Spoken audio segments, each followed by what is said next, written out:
உனக்கான வீடியோ தான் இது. தாய் செய்த வீடியோ தட்டிட்டுவாத. ஏன்னு சொன்னா இந்த வீடியோ கண்ணில பட்டதே இந்த உலகத்துல கூடிய பிரபஞ்சம் தான். நீ இன்றைக்கு நாளைக்கு கண்ணீர் வடிச்சு அழுது கண்ணீர் வடிச்சிட்டு இருக்கியா, அவையே நினைச்சிட்டு இருக்கியா. அதனாலதான் இந்த வீடியோ கண்ணில பட்டிக்கு தாய் செய்த வீடியோ தட்டிட்டுவாத. நான் சொல்றது கொஞ்சம் முழுமையா கேளு.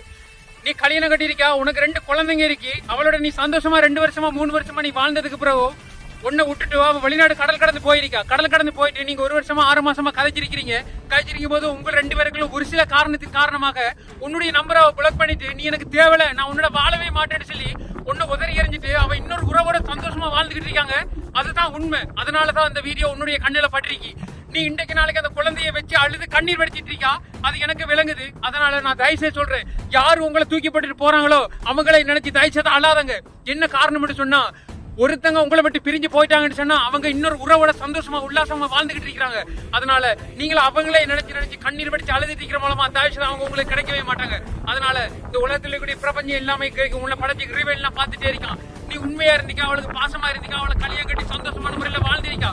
அப்படி வாழ்ந்திருக்கும் போது ஒன்னையாவது தூக்கி போட்டு போயிட்டான்னு சொன்னா அவட உள்ளத்துல அவ இல்லங்க. இன்றைக்கு நாளைக்கு நீ தான் அவையை நினைச்சு அழுது கண்ணீர் வடிச்சிட்டு இருக்கா. நான் தயவுசெய்து சொல்றேன், உன் மனசு படுற பாடு எனக்கு தெரியும். நீ எப்படி கவலையில இருக்கான்ற விஷயம் எனக்கு தெரியும். அதனால தயவுசெய்து நான் சொல்றேன், அழாது கண்ணீர் வடிக்காது. ஒருத்தங்க உங்களை விட்டு போயிட்டாங்களா, மறந்துருங்க. உங்களுக்கு ஒரு வாழ்க்கை இருக்கு, உங்களுக்கு ஒரு எதிர்காலம் இருக்கு, அதை வாழ்ந்து கொள்ளுங்க. உங்களை விட்டுட்டு இன்னொரு போலியான உறவை நம்பி, அந்த போலியான உறவு மூலமா அவங்க நம்பி அதை ஏமாந்ததுக்கு பிறகுதான் அந்த டைம்ல வழங்கும் என்ன புள்ள இல்லையே, என்ன புருஷன் இல்லையே அப்படின்னு சொல்லி. அதனால நான் தயவுசெய்து நான் சொல்றேன், ஒருத்தவங்களை விட்டு போயிட்டாங்களா அவங்களை விட்டுட்டு உங்களுக்கு ஒரு வாழ்க்கை இருக்கு, உங்களுக்கு ஒரு எதிர்காலம் இருக்கு, அதை நீங்க வாழ்ந்து கொள்ளுங்க. அதை விட்டு அவங்களே நினைச்சு அழுது கண்ணீர் வடிச்சிட்டு இருந்தா நீங்க கடைசியில பைத்தியமா தான் போவீங்க. நான் சொல்றதை கொஞ்சம் கேளுங்க. தயவுசெய்து உங்களை ஒரு பெண்ணுடைய தன்மை என்னன்னு சொன்னா, கட்டின புருஷனை விட இன்னொருத்தன் அழகாவும் பணத்துக்காக இருந்துட்டான்னு சொன்னா அவனை விட்டுட்டு இன்னொருத்தனால பாஞ்சிருக்கு. இதுதாங்க பெண்ணுடைய இயல்பு.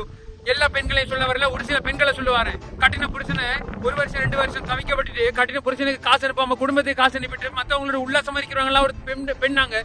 அதனால ஒரு கணவனுடைய மனசை கஷ்டப்படுத்திட்டு எந்த பெண்ணு உலகத்துல இன்னொரு ஆம்பளையோட சந்தோஷமா இருந்து வாழ்ந்தாங்களோ நாளைக்கு மறும நாளையில அவங்களுக்கு ஒரு நிச்சயமா ஒரு கேள்வி கணக்கு இருக்கீங்க. உங்களுடைய மனசை கஷ்டப்படுத்த முடியும், அவங்க நரகத்துக்கு தான் போவாங்க. அதனால நான் தயவு செய்து சொல்றேன், உங்களை விட்டு தூக்கி போட்டு போயிட்டாங்களா, உங்களுக்கு கொண்டு உறவு வரைக்கும் உங்களுக்கு கொண்டு வாழ்க்கை வரைக்கும் நீங்க வாழ்ந்து கொள்ளுங்க, சந்தோஷமா இருங்க, அழாதங்க. நீ புள்ளையும் கைமா வச்சுட்டு இருக்கிற நிலைமை நான் பார்த்துக்கிட்டு தான் இருக்கேன். எனக்கு விளங்குது உன் புள்ள படுற பாடுன்னு, நீ படுற பாடுன்னு எல்லாமே எனக்கு விளங்குது.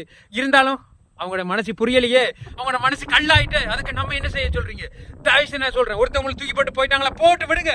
அதோட நல்ல ஒரு வாழ்க்கையை நிச்சயம் வந்து இறைவன் கொண்டு தருவான். மனசை தவற விடாதங்க. நான் சொல்றதை பொறுமையா கேளுங்க.